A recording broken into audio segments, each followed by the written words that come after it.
नमस्कार, मेरा नाम ज्योति है। मैं रेडियो कनपुरिया 90.4 एफएम से हूँ। सेहत से ही बात के कार्यक्रम को लेकर मैं यहाँ पर पोषण माह जो कार्यक्रम चल रहा है उसके तहत यहाँ पर बातचीत कर रही हूँ। सबसे पहले मैं चाहूँगी कि आप हमारे दर्शकों को अपना परिचय दीजिए। मेरा नाम मोहम्मद शाहज़र है। मैं यहाँ पे एसटीएस के पद पर कार्यरत हूँ। आप सभी को नमस्कार। और माननीय प्रधानमंत्री जी का जो एम है कि 2025 में हमें टीबी मुक्त करना है भारत को, तो उसके रिगार्डिंग हमारे जितने भी टीबी यूनिट्स हैं उनमें जो भी प्रोग्राम चल रहा है उसके साथ साथ पोषण पोटली जो प्रोग्राम है पोषण पोटली ऐड किया गया है, जिसके तहत मरीज़ों को सरकार के द्वारा जो दवा मुक्त मिल रही है, जाँचें मुक्त हो रही हैं और उसके अतिरिक्त प्राइवेट संस्था के द्वारा जो मरीज़ों को गोद लिया जा रहा है उसमें प्राइवेट संस्था अपनी तरफ से मरीज़ों को पोषण पोटली के रूप में सारा न्यूट्रिशन हाई प्रोटीन डाइट प्रदान करती है, जिसमें चना, गुड़, सत्तू और बॉर्नवीटा और भी 6-7 चीज़ें होती हैं, जिसकी वजह से ताकि मरीज़ दवा तो खा रहा है लेकिन बहुत सारे हमारे वहाँ जो सरकारी संस्था से दवा ले जाते हैं उनके पास डेली वेजेस वर्कर होते हैं, माइग्रेंट्स होते हैं, लेबर्स होते हैं, जिनके पास डेली यूजेस के लिए अपने पास खाने तक का पैसा होता है बस एक लिमिट बिल। हालांकि बहुत से ऐसे भी हैं कि जिनके पास डेली खाने का भी पैसा नहीं होता है, तो उस रूप में प्राइवेट संस्था उनको अडॉप्ट करती है और अपनी तरफ से कुछ एक्स्ट्रा प्रोटीन डाइट देती है कि वो दाल रोटी तो खा रहा है लेकिन साथ में उनको हाई प्रोटीन डाइट भी चाहिए।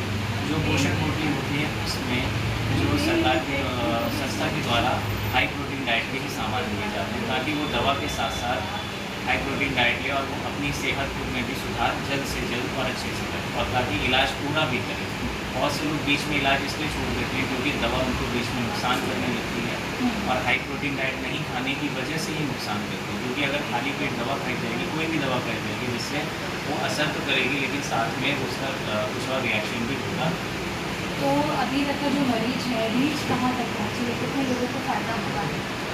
अभी जितने संस्कारी संस्था है उनमें 100% कोशिश की जा रही है कि हम ज़्यादा से जितने भी मरीज़ पब्लिक के चल रहे हैं, जो सरकारी संस्था से दवा ले जा रहे हैं, जो माइग्रेंट हैं, जो डेली वेजेस वाले हैं, स्लम एरिया में रहते हैं, उनको 100% हम पोषण पोटली प्रोवाइड करें। और ये ज़्यादातर हर जगह से प्राइवेट हॉस्पिटल्स हों, प्राइवेट स्कूल्स हों, कॉलेजेस हों, यूनिवर्सिटीज़ हों, वो हमारा इस प्रोग्राम में बहुत अच्छे से सहयोग देते हैं।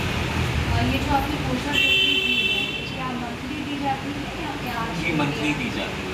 ये मंथली डाइट होती है कि हर मंथली बेसिस पे एक मंथ का ही पोषण पोटली दी जाती है। और किस तरीके से आप इसको आगे मतलब लोगों तक ले जाते हैं? क्या कोई कैंप लगता है कहीं? इसके अलग अलग कैंप भी लगते हैं, जैसे हमें अलग अलग प्रोग्राम चालू होते हैं। ACF एक्टिव केस फाइंडिंग होता है, उसमें भी कैंप लगता है, उसमें भी लोगों को जागरूक किया जाता है, टीबी के बारे में बताया भी जाता है। एट प्रेजेंट जैसे यहाँ पे अभी इस समय SNSPA का एक प्रोग्राम चल रहा है महिला सशक्ति वाला, जिसमें महिलाओं को जागरूक किया जा रहा है कि आप अपनी खून की जाँच कराइए और वो हीमोग्लोबिन पता करिए कि आपका खून कम तो नहीं है, अगर कम है तो आप उसके लिए दवा भी करिए और खाना अच्छे से अच्छा खून बढ़ाने वाली चीज़ें करिए। अच्छा, तो अभी आप जिस तरीके से पोटली देते हैं तो आपको जो पेशेंट कहाँ से ज़्यादा आते हुए दिख रहे हैं? मतलब स्लम एरिया है या फिर वुमेन्स ज़्यादा है या नर्स ज़्यादा है या बच्चे ज़्यादा? इसमें स्लम एरिया भी ज़्यादा होता है और वुमेन्स भी ज़्यादा है, दोनों इसलिए क्योंकि बहुत सारे वुमेन्स का डाइट उतना अच्छा नहीं हो पाता है, वो काम करती हैं लेकिन घर पे अपने ऊपर ध्यान नहीं देती हैं और इस वजह से उनकी इम्यूनिटी वीक होने की वजह से जैसे स्लम एरिया में भी एक चीज़ होती है कि इम्यूनिटी वीक हो जाती है और उनको टीबी के चांसेस ज़्यादा होते हैं।